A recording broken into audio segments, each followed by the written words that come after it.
Now we will continue to a new section, which is functions and their graphs. So we are still in a chapter 1, functions and their graphs. Previous section we learn what it means by a function. So a function basically for each value of x cannot have more than one y value. So all the x values that define the y values, so all those x values are domain, and then the defined y values are range. So that's what we discussed from previous section. Now we will discuss about all the basic functions. The first one, if you look at this one, basic graphs of the given function, this is the function f of x equal x. When you look something like this is what we call a linear function. We will discuss separately what it means by a linear function. So the basic graph of f of x equal x. The basic shape of the graph of x squared is something like this one. So make sure that you my suggestion here that you memorize all the basic shape for the f of x equals x, which is the basic shape of the linear function, something like this. F of x equal x squared is going to be something like this one. F of x is equal square root of x to the power 1/2 is going to be something like this one also. The next one is f of x is equal the absolute value of x. So f of x is equal the absolute value of x. So what it means by the absolute value?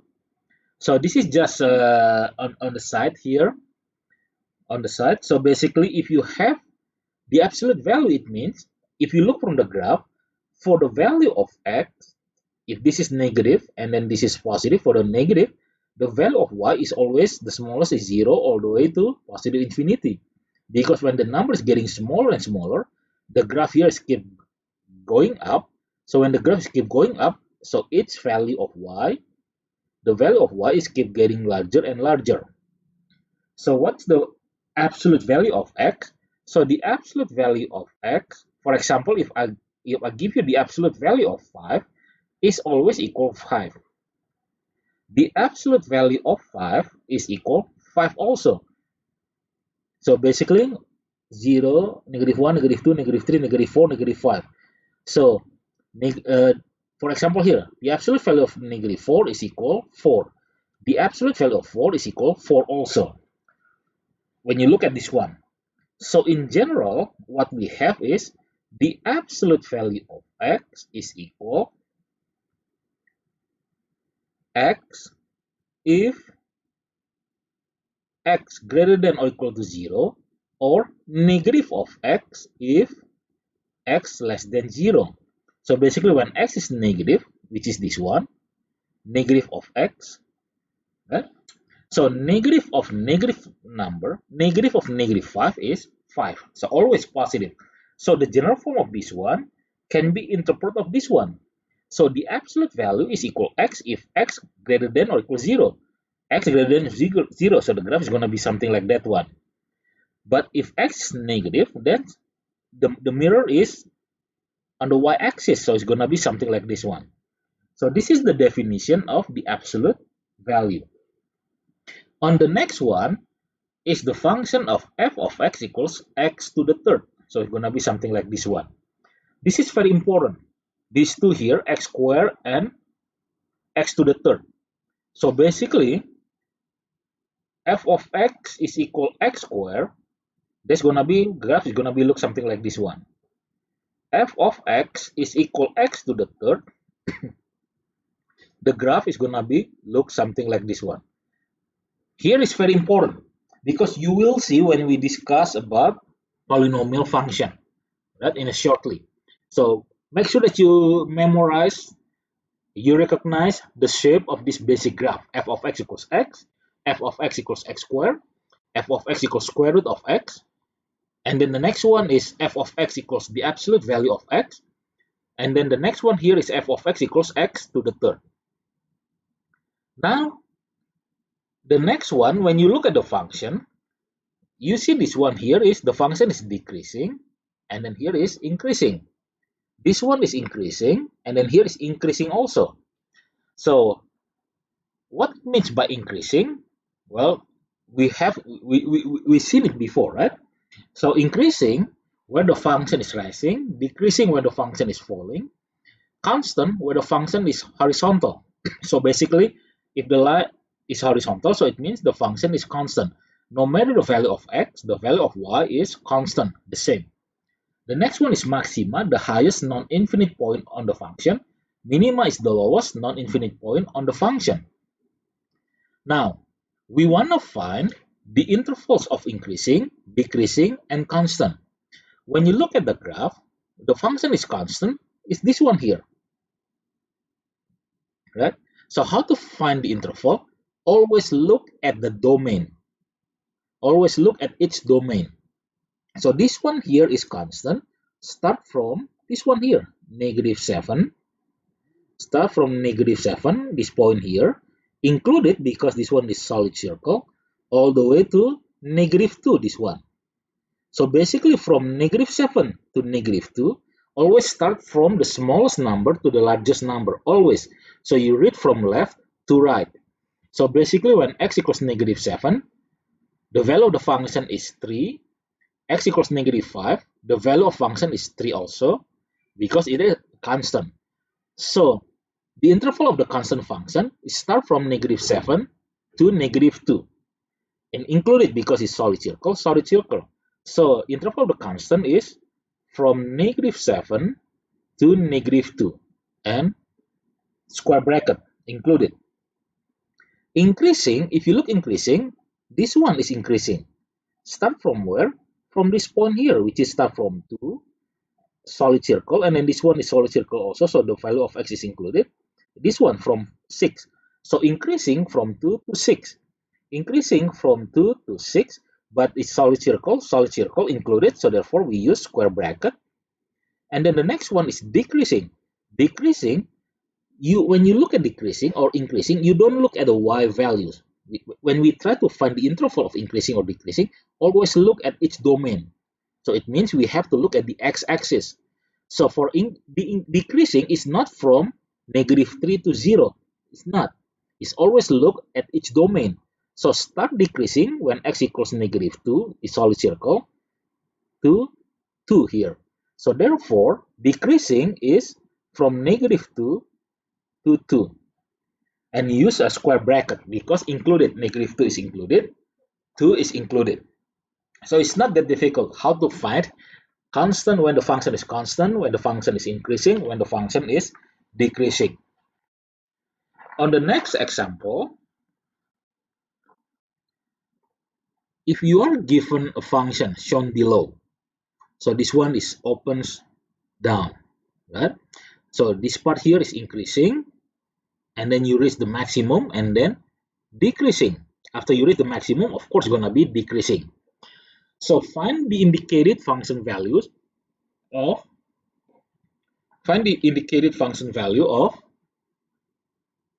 f of 1, f of 2, f of 0. So basically, how to find that one? So the value of y, f of 1, we know this one first, right? Y is equal f of x. So basically, when x equals 1, what is the value of y? That's what it means here. So the value of the function, which is the value of y, when x equals 1 is equal, then we just look at the graph. When x equals 1, which is this one, x equals 1, so this is when x equals 1, what is the value of y? Is this one here. The value of y is 6. So when x equals 1, f of 1 is equal 6. We just look from the graph. The next one, f of 2. F of 2, so this is when x equals 2 here. The value of each graph is, the value of y, if we look here, right? 2 pair with 5. So the value of y is 5 here. So f of 2 equals 5. F of 0, we look at when x equals 0, the value of y is 5 also. So this is 5. This is still a function because its different value of x have different value of y. That this one is the same value, different value of x have different value of y. right? So it means we cannot have f of 2 equals 5 and then also f of 2 equals negative 5 or some other number. So that's not, that's, if that's the case, so it means that's not a function. So this is how we find the value of a function. Now, since we have already discussed domain and range, so what is the domain of this given function? What is the domain of this given function? So for the domain, we have to look at the x-axis here. For the domain, at the x-axis, what happened to this graph? This graph, as x getting smaller and smaller, right? As x getting smaller and smaller, go to that one, to negative infinity. What happened to this graph? This graph is keep going down, right? So if keep smaller and this one is keep going down. Same thing also when this one is keep going, when x is getting bigger and bigger, all the way to positive infinity, this value here, this graph here is keep going down also. So what is the value of x? So basically any value of x define this function. So therefore the domain is all real numbers. So the domain of this given function is all real numbers from negative infinity to positive infinity. From a number that's very small to a number that's very big. Negative infinity, positive infinity. Always use parentheses. On the next one is range. What is range? Range, if you look this graph, as this one is getting smaller and smaller, the value of the graph of this graph, the graph of this function is keep going down. So when this one is keep going down, the value of y just keep going down also. This one, that keep going down. So I just use this one, right? The different value, different color, keep going down, going down in the y direction. So when this one is keep going down, it's keep getting smaller and smaller, keep going down all the way to negative infinity. And then what happened when we look at the graph here? Increasing, and then at some point it will reach the highest point, the peak point, the highest one. The highest one occur when x equal 6, and then 6 is included here. So the range is from negative infinity all the way to 6. 6 is included. Look at this one also. As x getting bigger and bigger, this graph is keep going down. When this one is keep going down, it means the value of y is keep getting smaller and smaller also, all the way to negative infinity. So now the range is from negative infinity all the way to 6. So the range is from negative infinity all the way to 6, and 6 is included. 6 is included. So we use square bracket. So it's not that difficult, right? I hope by now when you understand what it means by domain and range. If not, just keep replay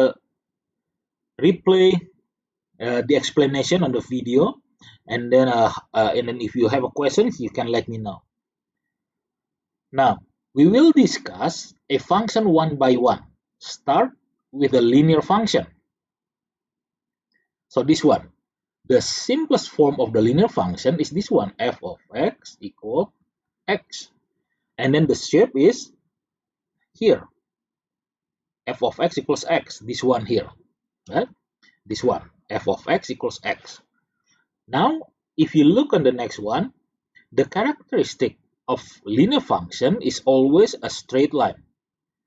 And I believe you've seen this one, you learned this one in not only in high school but also is probably from elementary school or but for sure from middle school. So this is the linear models. So the basic shape of the linear model, linear function is f of x equal mx plus b. The important one here is m is equal slope. M is the slope or the gradient. In high school, probably m is the you use the term gradient, but in here we use the term of slope. M is slope, b is y-intercept. We discuss what it means by y-intercept. Y-intercept, when it crosses the y-axis. It crosses the y-axis, it means the value of x is 0. So this is the y-intercept, and then m is the slope. What is the importance of the slope?